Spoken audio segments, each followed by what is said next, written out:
I'm vaguely familiar with how these things operate. Yeah. There you go. I've been in That's the good mic stand. I've been in the industry for some time. Yeah, you're in the know. I know. I'm in the boom know. And business is booming.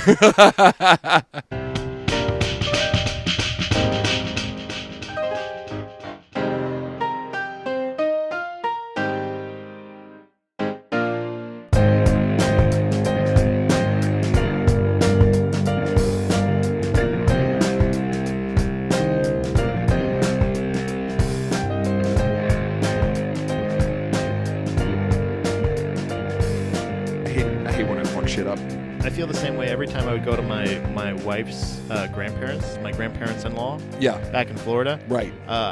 Back when I was a much beefier boy, I would go. He was a bigger boy back then. Oh, I was a big boy.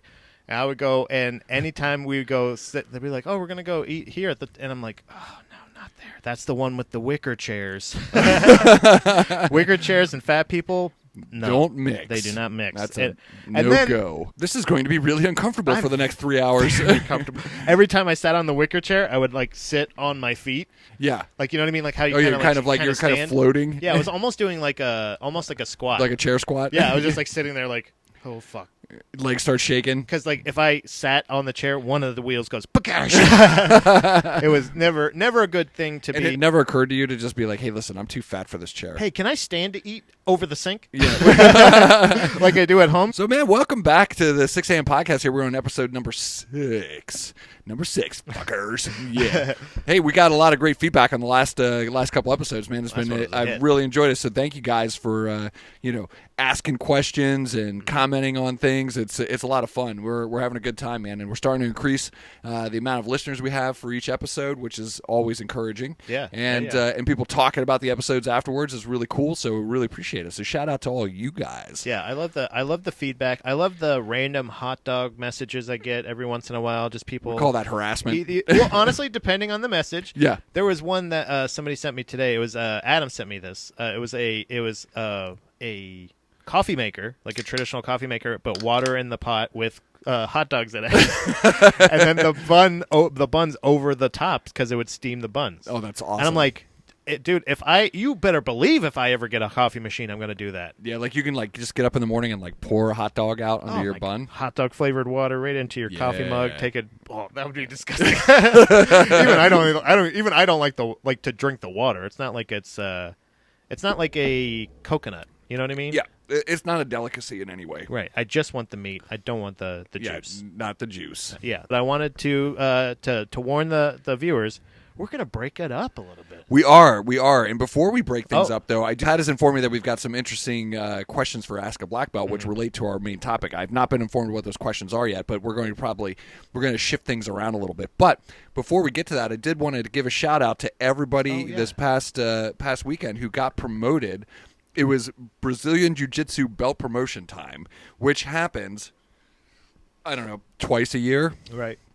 Kind of a big deal, and we've talked about belt promotions on many occasions throughout the years in terms of podcasts and so forth, and they happen so rarely, and there's so few belts in Brazilian Jiu-Jitsu that like when you get your belt, it's a big deal, and we've had very limited. We used to have these huge like blowout promotions before COVID, where your mom can come to it, and your wife or your boyfriend or whatever, and get pictures and all that shit. We had Vicente Jr. come out and give a seminar, and it was a terrific seminar. This guy's a world championship Brazilian Jiu-Jitsu fighter, and and a good instructor. One thing I really appreciated, Pat, about his instruction is how many times he talked about learning how to become an instructor, and the influence that like his students had, and and other people of note that made him want to be a better instructor and learn how to become a better instructor, and still to this day focusing on what's the best way to teach technique and how to refine that. I really appreciated that. I don't know that everybody picked up on that, but it rung true for me as an instructor. It's one of my biggest concerns is like, how am I reaching my students properly, or am I just totally fucking this up? And and there's always times like that I look back, or I did fucking it up. I did that, I guarantee. Yeah. I honestly today I was like, what the fuck is he talking? Yeah. Wouldn't that be awesome? I was just like, Jeff, we actually talked about it. We're like, hey, can you pick it up a little bit? Yeah, we have no idea what you're talking about. What the fuck? Yeah, there's always like times where like, you've gotten done given the instruction and then you send them off, you send your students off to go drill that, and you realize that you missed a really critical piece in all of this, and you have an option. You can pretend like you meant to do it that way, or you can just be like, hey guys, look, I totally forgot this part.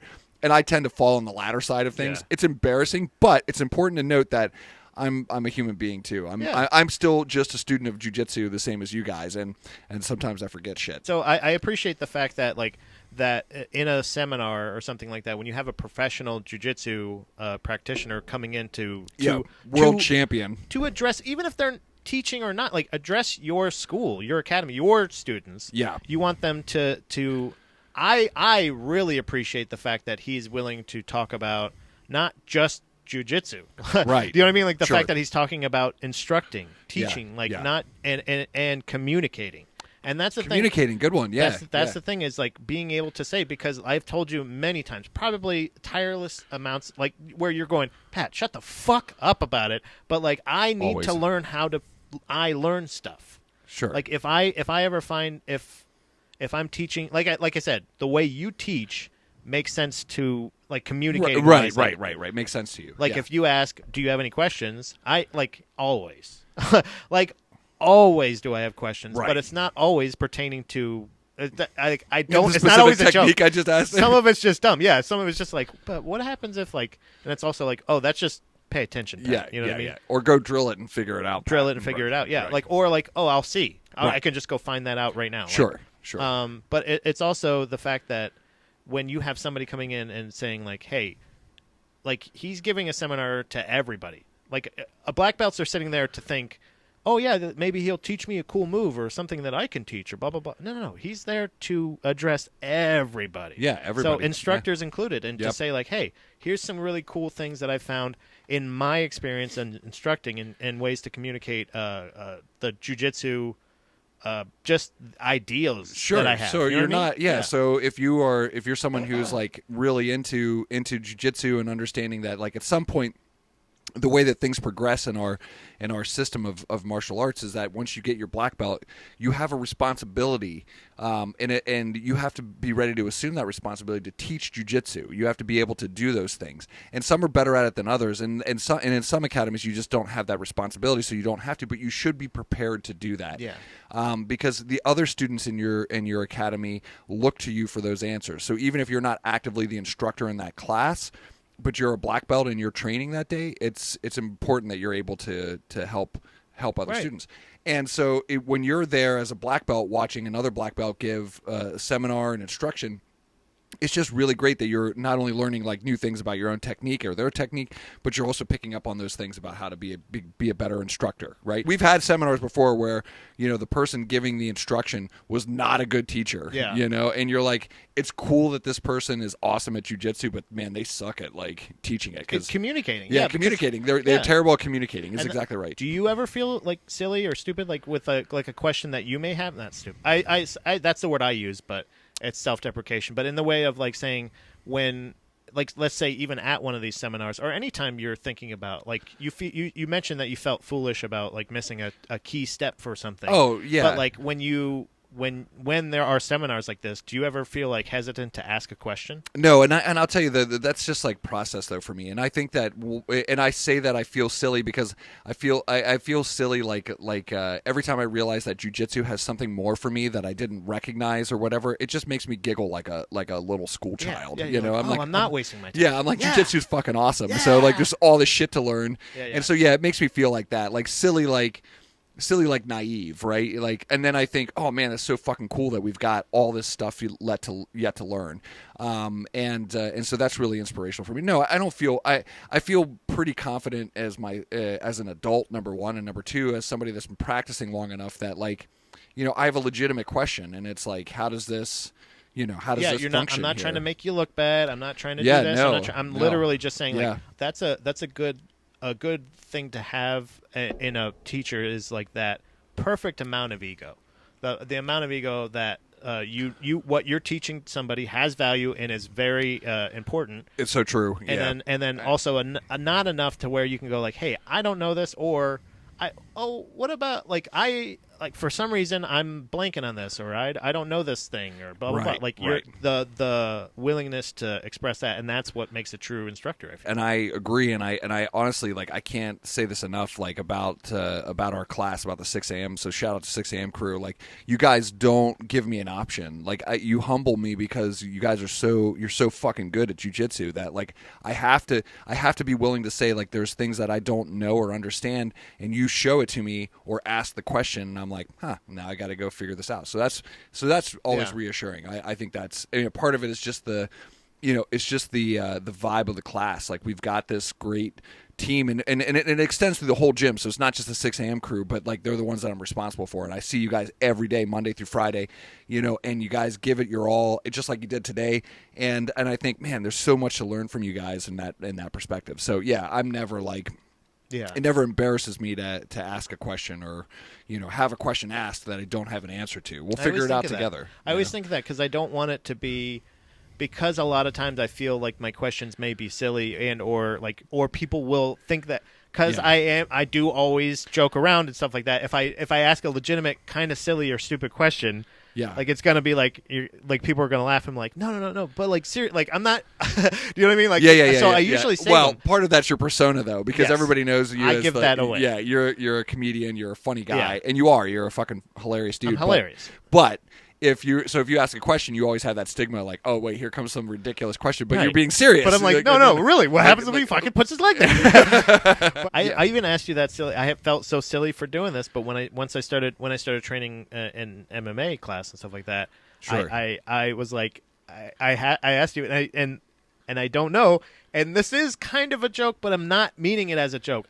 My initial question wasn't, but in the quest, this is a silly thing. I haven't found my sound yet.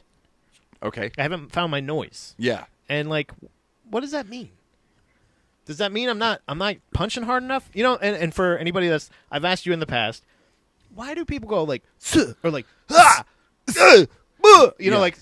and I'm not doing that in a mocking thing. I feel silly when I shadow box, and I feel like I don't know, how does that noise come about? Yeah, so it's like I liken it to the when you're doing katas and karate and stuff, and you're like, hey, you're just giving yourself that extra push of air.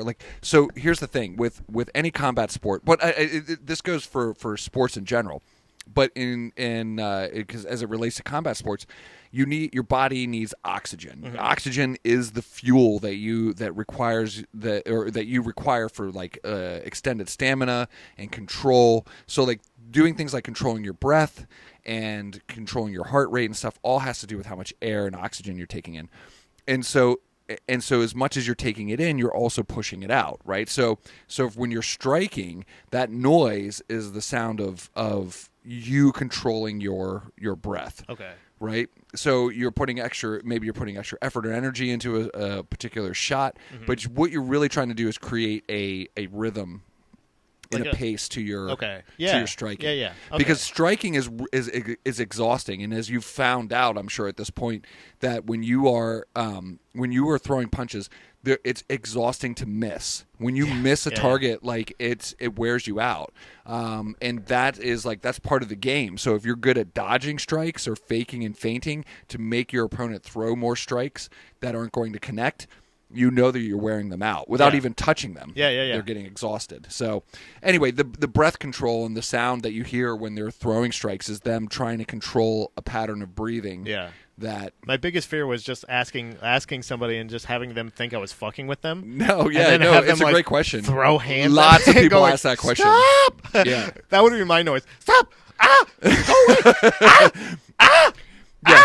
If you shout stop every time you throw a punch, I think that would be stop it! Leave me alone! Ah! Ah! What if I just scream at the top of my lungs every time? Yeah. All from the diaphragm, so I'm controlling my breath. Control it from your diaphragm. I think I know why, because a legitimate question that I had, it's just my brain works this way, especially if it's not extra medicated or anything. I'll just continue to ask more questions of like, so what if you're making that noise and you get punched? Do you feel like you can ever make a noise again? Because like if you're going like and then they go you're like you get like a shovel hook into the guts. You know, like when you like no, because you get a shovel hook in the guts, you can't breathe at all. And you can't, you're going. Yeah, you're like, oh man, I hope I don't shit myself. Yeah, we had mentioned earlier before we were congratulating all the students. That's how we got here. Oh yeah, and by the way, congratulations to all you guys. It is a big deal, and like, and even as black belts, where we get to that point, it's very fulfilling for us, for you guys when you get your next belt. So, a shout out to all you guys. Congratulations on your belts. Yeah. They're hard earned.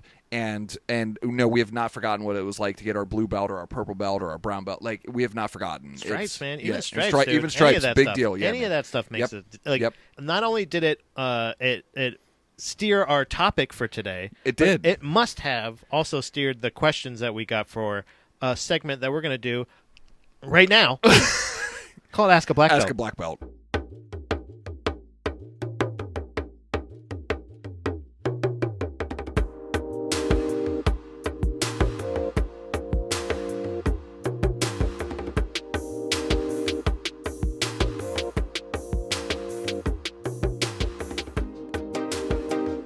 When I noticed this theme, this through line that I was reading, I wanted to, like, not only did our topic come from the promotions directly, like the seminar and everything like that, but the fact that our questions did from show favorite Luke. Yeah. Oh, show favorite Luke. He's asking to wash the belt or not wash the belt? Oh, that is the question. That is the question. Yeah, indeed it is. It is. That is literally the question. Well, I'll answer it. I mean, I can only answer it from my perspective. I don't wash my belt. Ever? You don't ever do it? I've never washed my belt, ever. No, you're lying. I'm not lying. Wait. Oh, are you talking about this one? No, I'm talking about all the belts that I've ever had. I've never washed them. Do you keep them? Like after the fact? Yeah. Like this? Like how I have it? You can't see it probably on camera, but yeah, I have my belts. Yeah, of course. And you don't wash them. I don't wash them. Even before you hang them up? No, I've never washed my belt. But why? Okay, so let me ask. Why? Why haven't I not washed my belt? I don't know why. I don't have a specific reason why I have not washed your my gis, though, right? Hold on a second. We were rolling a long time, Jeff. Do I even wash myself? You don't even know. What the hell's going on here? That's what that smell is? I thought it was a cat box. No, I do. I wash my gis every time. I throw them in the wash as soon as I get home, and I wash myself as soon as I get home. But no, I don't. I hang my belt up. I don't wash my belt. Oh, okay. Yeah. So it dries. Yeah. Part of it is this, like, and it's completely. I mean, there's going to be no sense to this whatsoever. Okay. So, and I'm not a mystical guy. I don't believe in any of that shit. So, but there is a component of this that says, like, I hang my belt up. What's typically said in Brazilian Jiu-Jitsu is you don't want to wash the knowledge away. Yeah, right? that's what I've heard that, and obviously always I always thought a joking manner, but apparently not. Yeah, I mean, and honestly, like, a lot of our instructors at the academy hang their belts inside the gym, so they only put their belt on when they're there, that and makes it hangs sense on the wall. Yeah. That's where you're going to be doing jiu-jitsu. Yeah, and I don't know if those are laundered or not, but I doubt it. And if they are, okay, so be it. But like, I hang my belt. I have a specific place that I hang my belt up every time I get back from class, and that's where it stays until I take it with me and put it in my bag before I go to class. And I just don't see the need to wash it. Part of it is that, like, I don't want it to get all like soft and like weird and start bending in different ways. Like, my belt ties the way that I want it to tie, and it sits on my waist the way I want it to sit, and that's why I leave it like that. I don't wash it. I've never had an issue where it's like the belt's funky or it's like creating a problem where I'm spreading some sort of germ or bacterial infection or anything like that. So you honestly do not consider yourself a superstitious person? I don't. But it's so interesting though. Because like I'm not calling you. I'm not saying that you are. I'm saying life is full of contradictions. But my friend. I'm just saying that it is interesting that you purposely keep it separated. Yeah. From your other stuff, even though everything else goes in the wash. And interesting that this question will. I think you maybe we'll digress just a bit in that I actually got a specific black belt for when I got my black belt, and it has my initials on it, and it has our or 3G logo on it. And I don't wear it that often because I don't want it to get ruined. Yeah. I don't want it to get trashed. So you have another one? I do. Oh, that's I have cool. like a That's cheap. smart. I have a cheap Yeah. like $25 one that I bought. And you don't want to shisha. You I don't want to shisha. I train 5 days a week, and we train hard. And sometimes like I train a couple times a day, and so I train a lot. The point is like I just don't I don't care about the $25 black belt in and of itself. I care about the belt. I respect the belt for what it is. Like, to me, it's still amazing to see the belt and be like, yeah, it's a black belt. Like, that's a big deal. But I don't want the one that my professor gave me to get ruined. I just thought of the visual of you buying a black belt and the guy going and like ringing it up and just kind of going like, yeah, sure, buddy. Good, buddy. Okay, boop. That'll be $24, sensei. You know what I mean? Like, master. And then like, you just fucking just choke him out with his fucking his smock. You know, you're like Dick's Sporting Goods buying a fucking black belt. That is hilarious. Like, awesome. Oh, that's my jiu-jitsu instructor, and you're like. No, this is. I just don't want to ruin my nice one. I got a nice belt. I'm sorry. I just pictured that of you buying a black, but that's smart because I bought it off of Amazon, whatever. No shame there. No judgment. Yeah, no Review judgment. this product. It was great. Worked as advertised. Guy gave me all my power. Yeah, I was a brown belt before I got this black belt, but now I'm a black belt. 5 stars. That's great. It's a big deal. It's a big deal to earned me. it. Yeah. So I'm like kind of like, don't touch my belt. You know what I mean? Type But you of thing. don't watch the $24 one either. I don't watch it. Okay, so now that's where I feel like, Jeff, you may be superstitious. Try it. I Watch might it be. once. I'm not going to wash it. It won't happen. Okay. I've never washed I'm going to buy you a black cat, bro. and a ladder to not walk under. Yeah, bro. We're going to start doing. Let's try to give Jeff bad luck. I'm not. Yeah, you want to hear one more funny story, and then we'll proceed to the next question. Yes. But it is it was always funny because like in my household, growing up, there was like the number 1369 is a big deal in our household. 1369. 1369. That's how. And that's I was awesome. like, so why 1369? And it was the number that my dad had written on his helmet during Vietnam. And one day his sergeant asked him. He said, "Hey Doc, why do you got 1369 on your helmet?" He's like, "Because I'm the unluckiest cocksucker in this platoon." That's fucking awesome. Yeah, so bad luck is like part of our. That's your thing. Yeah, it's what we just how we live, and it's awesome. true. Like it's just the way it goes. So you can give me all the bad luck you want. Well, I don't think there's going to be any bad luck in this. This is going to be our serious one. Okay, or here more we go. Serious one. All right, and this is from Sean. Fears and feels on Instagram. He says, what in your eyes is necessary for you to consider promoting a blue belt to a purple belt? Oh my lands. Oh my! And goodness. this is, and I want to make sure this is not from Pat. Pat did not ask this question. Pat did not ask this. I know what I have to do. Some made-up person named Sean asked the question. Sean from Cincinnati. Well, Sean from Cincinnati, thanks for your question. Mm-hmm. I mean, yeah. I mean, thanks, Sean. He says yes. I'm sure he'll say yes. I believe he was actually a person that, was promoted to blue belt actually at the ceremony. So it's funny that he's asking this question because he's like, all right.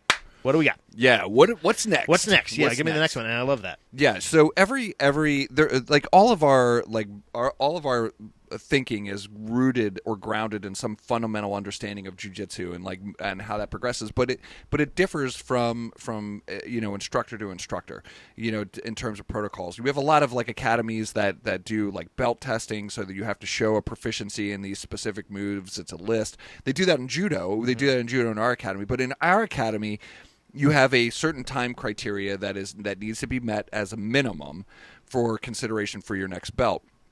And then in the next range, or for your next belt, it's important if you have a professor that you tend to roll with the most or instruct with the most, they will determine whether or not you're ready for that next level of your jiu-jitsu.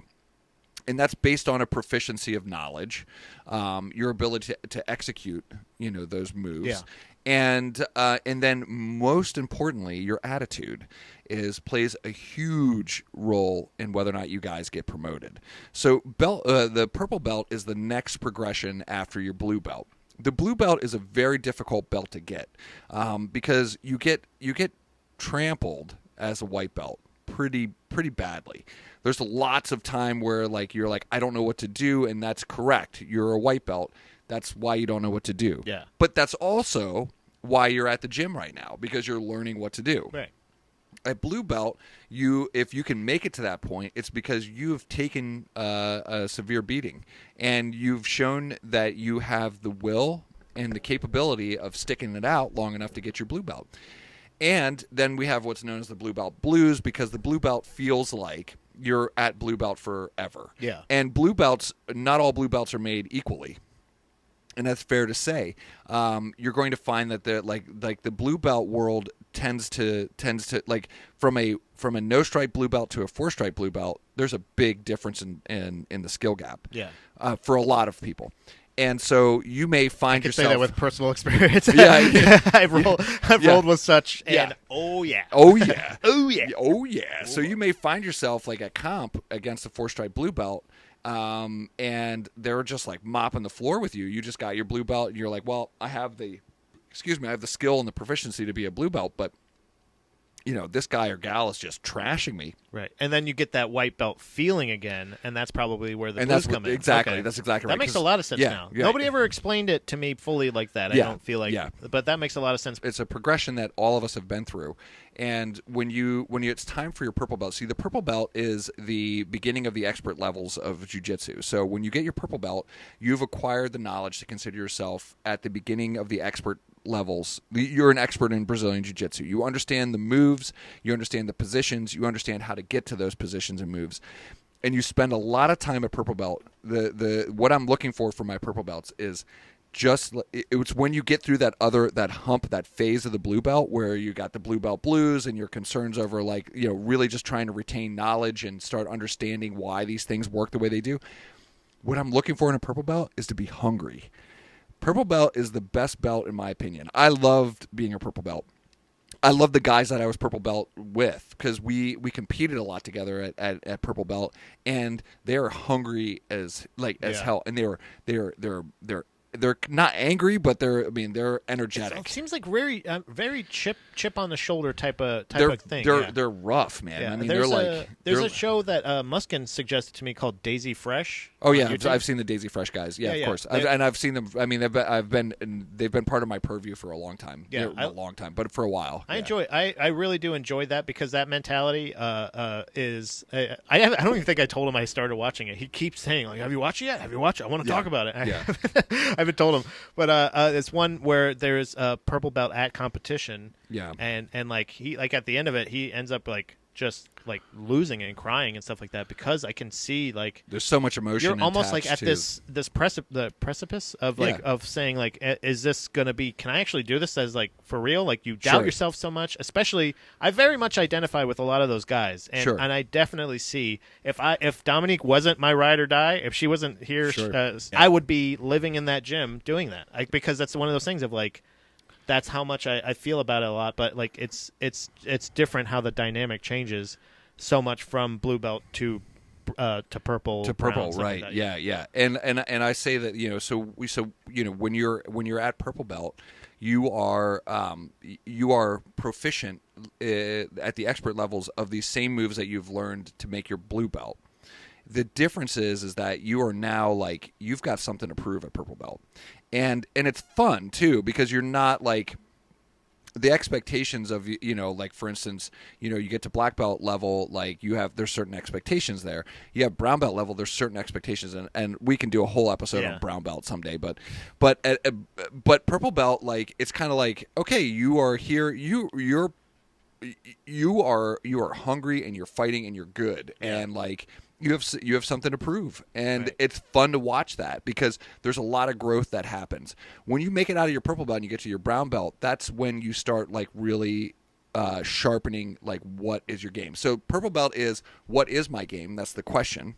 Where do I thrive? Where do I want to focus, and how do I want to execute on that? And brown belt is that time where you refine that instrument, and that's where a lot of players will get will get known for their whatever, whether it's their De La Hiva or their closed guard game or their, top game, where a lot of that stuff comes into play is at brown belt. So at any rate, if that answers the question. So the coaching may be different too, because I'm thinking about that, like a lot of times from what I'm noticing a lot of watching that show, or even from my own experience or something like that, is like you just saying what I need to do because I know what to do. Like I know the thing. I can tell you the move, and you know the move. Whereas like coaching at purple belt, it seemed like a lot of times he was just like, "Here's a time reminder. Here's a time reminder," and every once in a while, like, "Hey, you may not notice this, but do this." Right. Like it was very little like instruction. The it was instruction, more of like yes, time reminders. It's exactly right. It gets That's really less and interesting. less. Yeah. Yep. And that's because like at that point, like I assume, or I make the understanding, unless you're like, if you're not one of my purple belts specifically, but if you come into my class and you're a purple belt, I make the assumption that you are now on the expert levels of jiu-jitsu. You understand. I don't have to hold your hand through this position. After the promotion ceremony, as like we were talking with one of the people that was promoted, Rick, one of the students, one of the 6 a.m. people. Yeah, shout out to Rick. Shout out to Rick, and he was saying, and as usual around that time, like you said, about twice a year, this topic comes up of promotions, and sometimes there may be feelings had, there may be this. There's always questions. There's always questions. There's always something. There's always like a so like what do you have to do? Like stuff like that. And I think it's funny that we got that question even from Sean, because I think he just got promoted from blue belt, and it's like he's like, and I love that motivation to go to that. A topic that was brought up to me, a point that was brought up to me by Muskin. He said like if belts were gone tomorrow, if you never had a belt, if there was no such thing, or you only train no-gi or something like that, sure, would you stop doing jiu-jitsu? Are you doing it for that? But it's a yes, but it's also like it's always nice to be recognized, that kind of thing. So, but it's oftentimes it's perception being reality of like, I'm just a white belt, or I'm just a this, or I'm a that. But I feel like that was more of what we were planning on talking about. But, sure, I know it was. I love that kind of flows into it of like, hey, literally. It was great. It was a great question, and so thanks, Sean, for the question. And hopefully I answered that appropriately for you. The reality is that like, and we never, like in jiu-jitsu in particular, we never get tired of asking the question. Do belts matter? And and I think there's going to be a handful of students that were at promotion time that didn't get promoted, that thought they might get promoted, and that you might be asking yourself, why didn't I get promoted? And there's a variety of reasons for those things. It depends. The protocol is based on the academy itself. So, for instance, our academy, we don't do specific belt testing in terms of like you have to show these moves, on this day against all these students or whatever. Instead, that is made over a series. Like you don't know that you're being observed or watched, but you are, and we'll put you in situations in which you have to execute these moves in order to be considered for your next belt. Yeah. But some of it just has to do with like when you can show up. We run these seminars and these promotion ceremonies 2 times a year. And I know that for some people there's a conflict of time and so forth, and everybody totally appreciates that. That's not what we're getting at. But for us, like if you miss that seminar, you don't get your belt. Yeah. Yeah. And unless it's extenuating circumstances, you have to wait until the next promotion seminar, until that comes to fruition. And it's just the way that it works.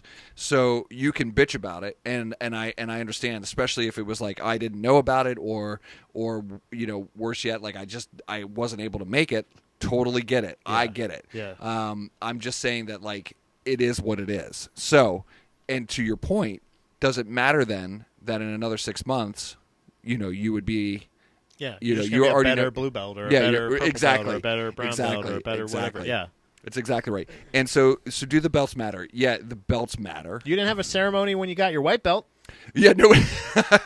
Hey, but I'll say this though: that every student that comes into the 6 a.m. class and comes in the gym and it's their very first day, I always congratulate them on the most important promotion of their entire life, which is their white belt. That is the most important one, because you're taking that first step into becoming a jiu-jitsu practitioner. It's really difficult, and I appreciate you coming in to do that. So I congratulate every single brand new student that comes in on the most important promotion of their entire life, which is this white belt that I'm putting around their waist. Guess what? You're now part of the cool club. Yeah. You're cool now. Yeah. I mean, people like you. People are going to like you now. People think you're important and special, and they like you. The very simple philosophy a lot of times in jiu-jitsu, it's so easy. It's like it's every black belt is a white belt that didn't quit. Right. I mean, that's the bottom line. That's literally it. Like, all you have to do is just not stop, and you're going to be a black belt. You are going to be a black belt. And I think that's such an important thing to note is that at some point, if you stick with jiu-jitsu, you're going to be a black belt, and that means we're all going to be black belts. Like, right. And then does it matter? It works itself out in the wash, is what I'm saying. Like, eventually, or not the wash. Or not the wash, right? I don't wash my belts, so fuck you. There's a contradiction. We found it. It works out in the wash. Yeah. But you know what? I don't fucking wash, so fuck really. you. So fuck you guys.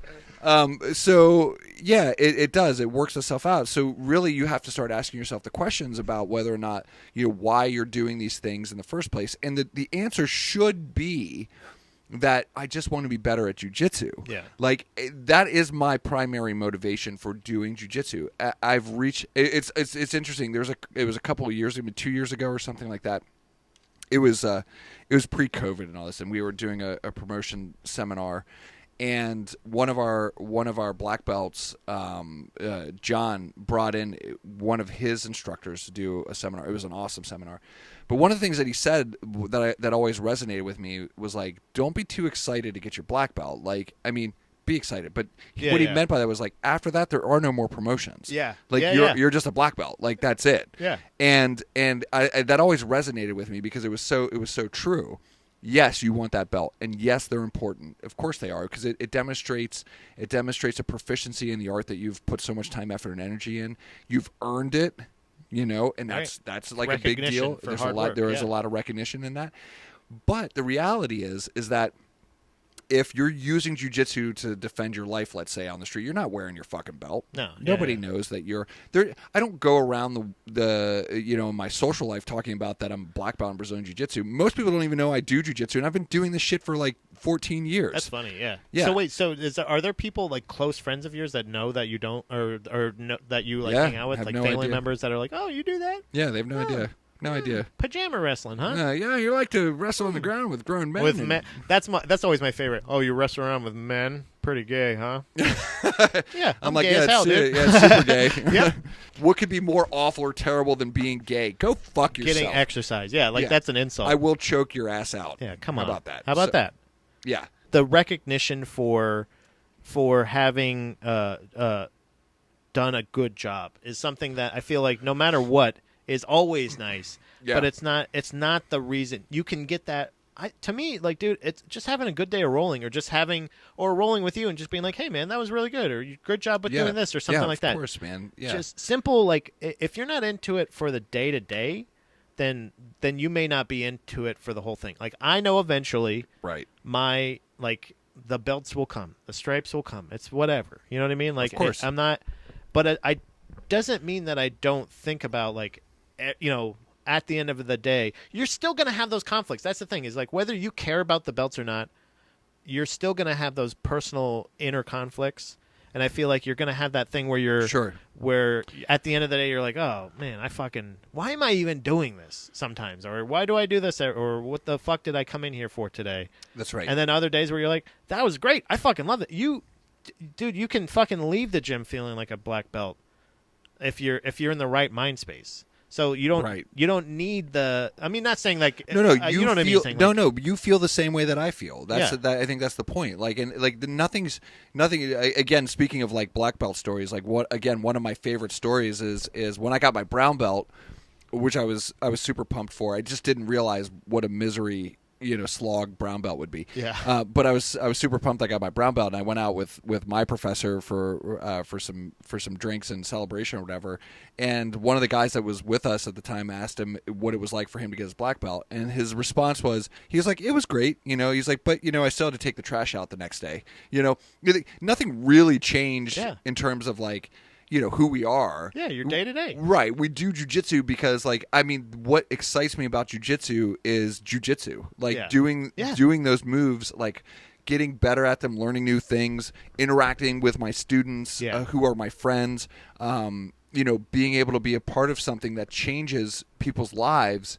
It changes my life too. So like it's a great way to define community and how it should function. A community, or even in the sense of competing. You know what I mean? Sure, absolutely, because you're going to find that when you compete, like especially if you compete a lot like locally and stuff, like so if you say in like your tri-state area is or whatever, that's as far as you go, is you're going to run into the same people over and over and over again that you're competing against because they're at the same level and they're competitors and they're people that show up and you're like, oh, I fought this guy from this school last time, and you remember each other. And the thing that's crazy about it is that, you're all kind of like in the same boat of like learning and then going to the mats and showing each other what you've learned and done all this stuff. But really it's just about like, and it's fun. Like really we're just having a good time, right?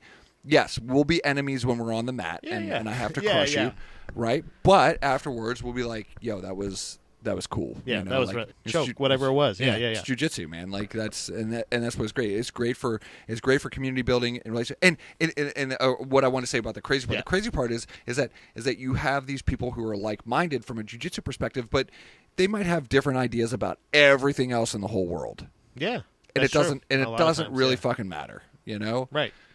I don't think so, and I think that's the key is no matter what. Like the only time I think those promotions and things like that would matter to you is when you're competing, is literally showing okay, so next time I come to competition, I'm not still competing at blue belt.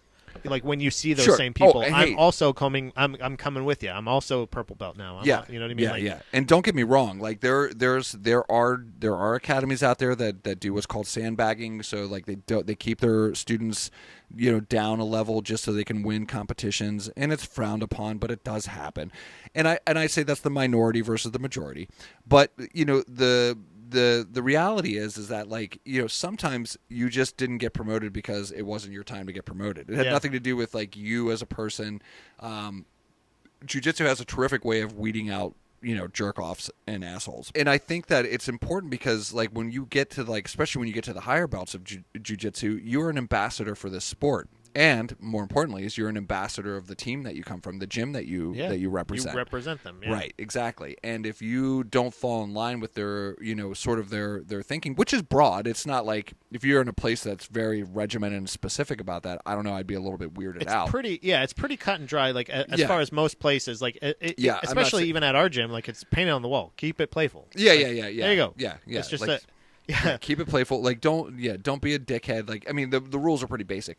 I think maybe that's it. What belts are essentially. Belts are to hold you accountable. It's to show you. There's accountability there. They can say like Jeff, like you're a black belt, like or wherever you go to train. Hope so. People, you've talked about this a couple times, where when you come to a new gym, a lot of times they may not recognize you at that rank. Sometimes, you know what I mean, or they may want to. It depends on what your lineage is. Or you being promoted, particular at the gym at Harrisburg, Brazilian jiu-jitsu and judo. I know I have to say the whole thing like that. It's where you fucking train at.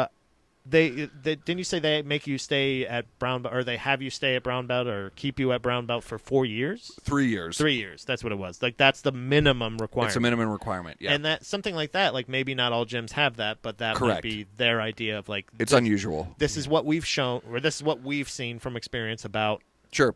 So like maybe that's it. It's just a recognition of where you should be. They want to know where you are. Yeah, they want to know. Do you want it? Like, I mean, we don't do. I say traditional. I don't know that is particularly traditional, but we don't do belt testing in a traditional sense. Yeah, you don't do the thing where like slap them down. We don't beat people with our belts and shit like that. But but we have a.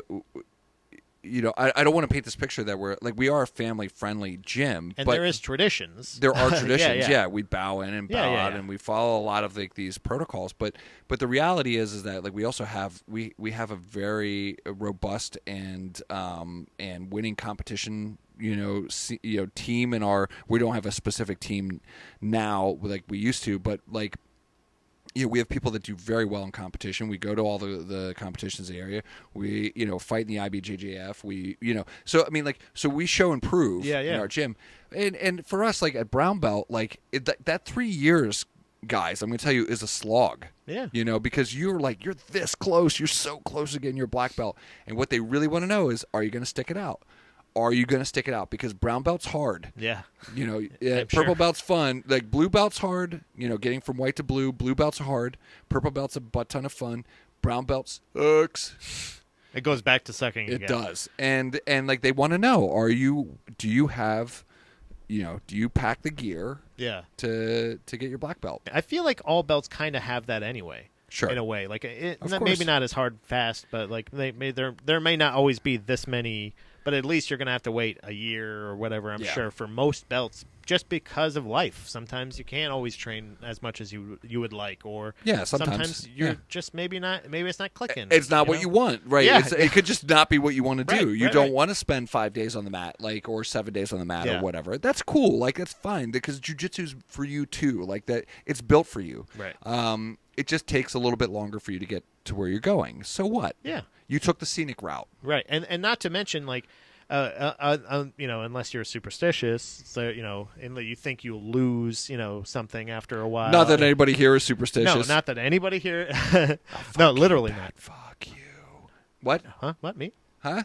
I think there's a level of having the respect for the belt, having a respect for the position of whatever it may be. So if you're in blue belt, just be in blue belt. If you're in purple belt, just be in purple belt. That's right. If you're in brown belt, because to me, so far, blue belt has not sucked. It's still new, but blue belt has not sucked yet. Good, still. and it might not. Yeah, I don't know. You know what I mean? I keep waiting for jiu-jitsu to suck because everybody keeps telling me there's going to be a part that sucks, and I'm like, none of it's really sucked so far. Yeah, and that's good. It sucks when I don't get to do it.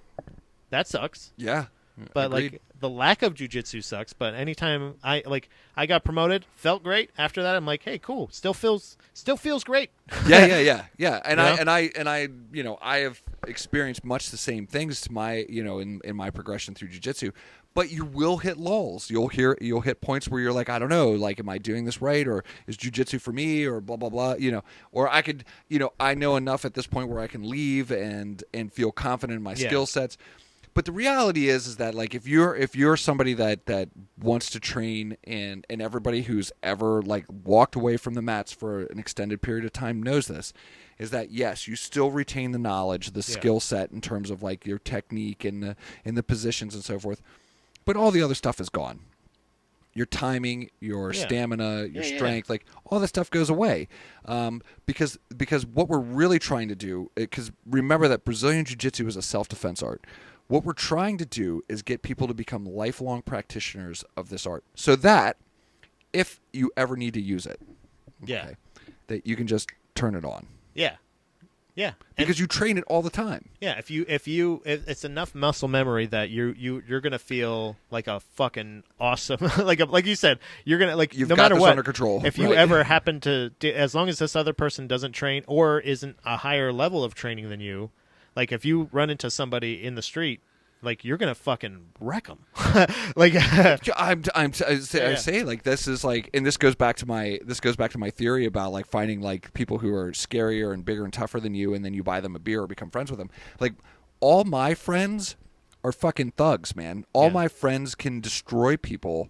And that's all of you people. That's all of my classmates. That's all my students and so forth. These are the people that I hang out with. When we go out, I'm never worried about some sort of hand-to-hand confrontation. If shit goes down, I might not even get a shot at it.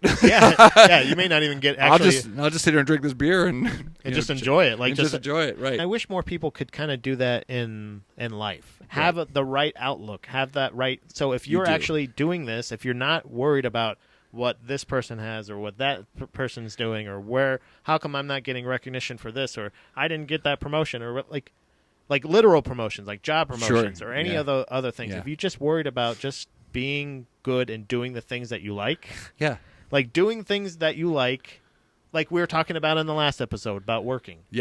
Yeah, you do have to do shitty things. We all have to do shitty things. I mean, I start every day off with doing something shitty. What the fuck?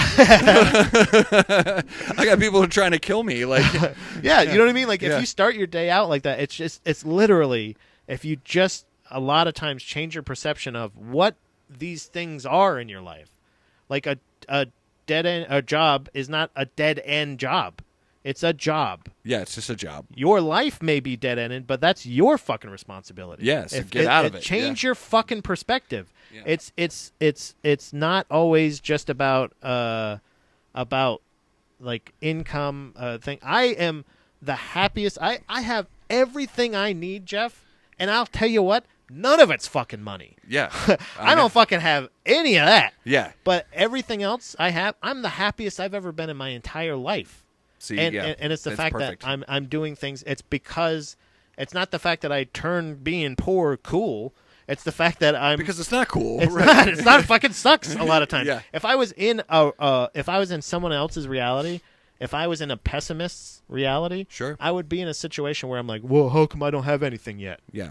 It's because I'm not doing it. Exactly. I don't have those things because I'm not doing those things. That's right. So it's if you think like you do at jiu-jitsu, or vice versa, if we just all thought like this, I feel like we would have a lot less fucking lunkheads out there in the world everywhere. I agree, man. So if you change the way you look at things, the way you look at things will change. There you go. That's Wow, it. it focused right on my face when I took it. I have to stay here. The box is right around my face. Yeah. If you change the way you think about things, the things you think about will change. Yeah. How about? Oh, that's better. That's the shirt. You like that one better? That's going to be the shirt. Okay, great. Your thing's better. That's the poster. Yeah.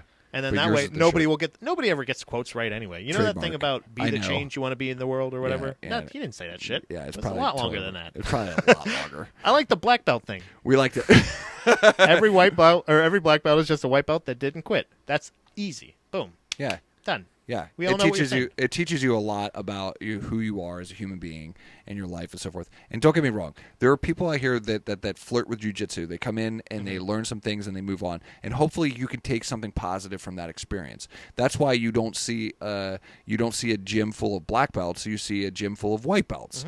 Because it's a lot of time and commitment, and it's not for everybody. Right. And you shouldn't feel bad about that. You should feel like hopefully the time that you spent in jiu-jitsu, you gave something to the academy that you trained at, and that academy gave you something too. Yeah, don't worry about turnover. Right. Don't worry about like something Yeah. like that, because you're going to take what you learned elsewhere. That's right. I hope so. Yeah. Yeah. I hope you do. And in which case, like, if you are on that path for black belt, like, just stay the course. That's all it is, man. Yeah. Just stay and just keep moving forward, because you're getting better at jiu-jitsu whether you know it or not.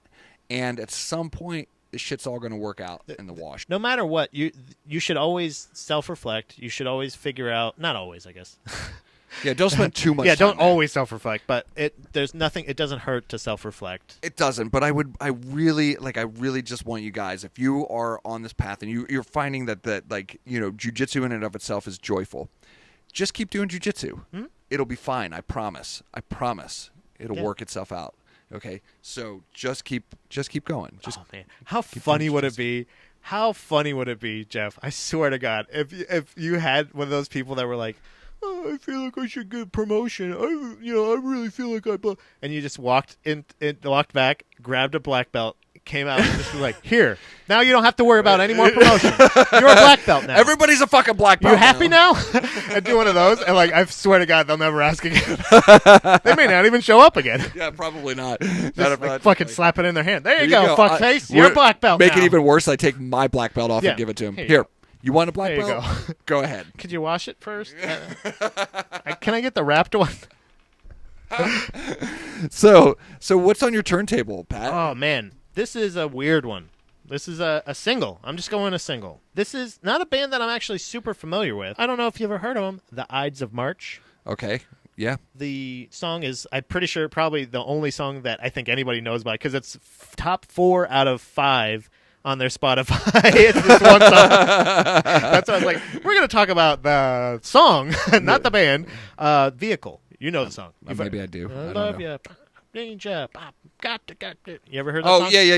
Okay, yeah, I got Dude, you. that song came on, windows down, It goes into the category of perfect songs. Yeah. They may not have ever gotten another song right, and it seems like they haven't. I'm going to check them out. I'm going to deep dive on Ides of March this weekend. Okay, so you're not like already a fan. No, it's just one that song, came up. But Okay, this song gotcha. came up, and I was like, playlist automatically. Yeah, fuck. But yeah. also like, what the fuck is this? I've never even heard. I've heard the term the Ides of March from sure, Caesar. Of course. Yeah. but other than that, I have no idea. I'm not familiar with these guys, and so I think it's funny that from my initial research, most of them, and it's different single versions, and it's remix of this and this, Yeah, right. But it's remasters and everything. But the Ides of March, it got me, man. That was a perfect fucking song. Huh, all right. It is a perfect song. But what about you, man? What about I gotta be honest with you, to all our listeners out there. Like, you guys are taking our suggestions kind of seriously and listening to this shit, and that's great. That's very encouraging. Nice. Yeah, I've been impressed. You guys have been listening to stuff, and then offering me things to listen to, which has been awesome. Oh yeah. Mike did that. Yeah. Yeah. So I've really enjoyed that. I like talking about music, guys. So like, I'll never get tired of like, and like, speaking of like vulnerable, moments or whatever. Because no, I don't like share. I'm not the most personable guy outside of like jiu-jitsu or just in general. Okay. So like, there's a lot of things that people don't know about me because I just don't talk about it.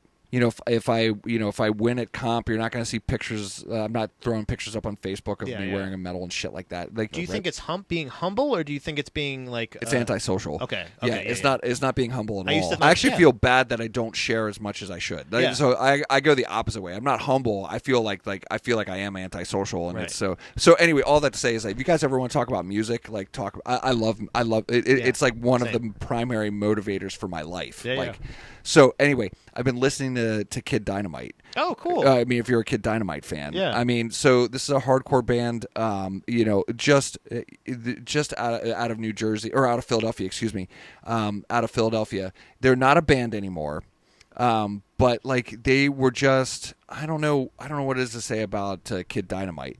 They were like, to me, we were talking about perfection. They were like this perfection of like this blended sound of like punk rock and hardcore and great lyrics, and and then Jason, the lead singer of Kid Dynamite, went on to do some other projects like None More Black and La Gracia, which was really cool. And like, there's a lot of great stuff in that. But like, listening to Kid Dynamite, like, I mean, I don't know, man. It gets me going every time, man. I just want to fuck shit up when I listen to Kid Dynamite, and I don't mean it like I want to destroy things. I'm like, I want to make things. Sometimes you won't realize it until later on. Sure. Exactly, like what fuck shit up means. Like, fuck shit up when you're a kid listening to Kid Dynamite or something like that. Right. You're gonna be fucking shit up. Right. Because it's expression. Right. When you're an older man, like us. When you're an older both man. Both of us.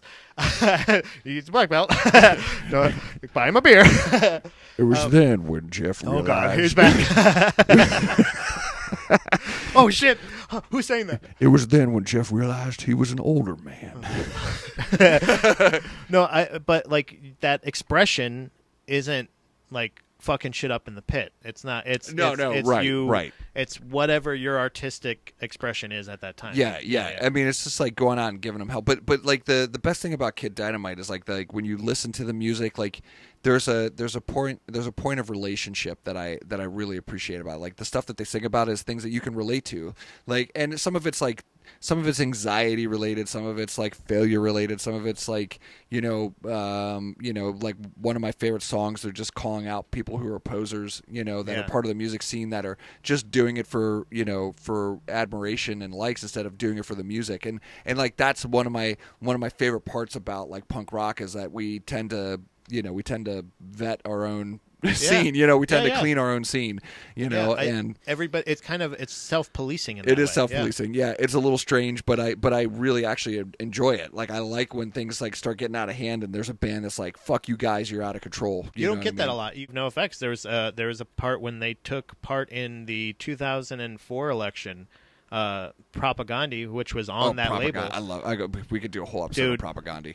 We've never talked about. By the way, we've known each other for years. I don't think we've ever talked about the band Propaganda. But we should. And I have We should. Very strong feelings about I have that very band. strong about. I have stronger feelings. So, no, I do. No, Actually, I have the strongest. This is what's on my turntable is turning into a propaganda. Yeah, last week was Bad Religion. This week it's propaganda. No, I like him more. No, I like them more. No. Kid Dynamite. Kid Dynamite. Kid Dynamite. Listen to Kid Dynamite. But, what were you going to say about propaganda? The fact that they called them out, they were talking about like how not only is it fucked up that a punk band like that was so kind of flawless at that until that point, like by not having a mainstream element, not having a major label behind them, and still being successful and bringing other bands into success, including Propaganda, like by signing them and giving them the platform, and then going to where they were so anti-Bush that they were like literally telling people to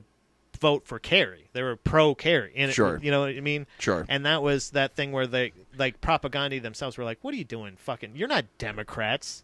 Do you know what I mean? Like, we're like, fuck you. You're punk rock. You never gave a shit until now, till 2004. Right. So like that, and there has been since. I think they're okay now, but there has been little jabs, and we don't get that a lot in punk rock, except for when you're calling out posers. Yeah, when you're right. You don't get beefs a lot. You don't get that kind of. Yeah, we don't. It's not like hip hop. It's not the hip hop community, right? But like so that, where beefs. like it's cool that it's like it's just like little, beep, beep, but it's kind of this. It's still this thing of like they called them out on it, and they said like fuck you posers for and I respect the fuck out of Propaganda for standing by every goddamn belief they have to death. Yeah. Like that's cool. I like that. I agree. You know what I mean? I agree. So what's going to be on my turntable this week? Propaganda. Propaganda. Yep.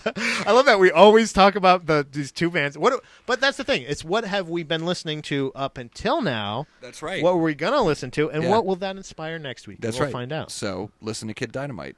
It'll change your life. And also that one song by Ides of March. And the song by Ides of March. It will change your life. Vehicle. That's what you said. Yeah, that's what you said. All I can think about now is Propaganda. I know. Like, oh, which one's my favorite record? Anyway, fuck it. We're out, man. So bye. great. See you guys later.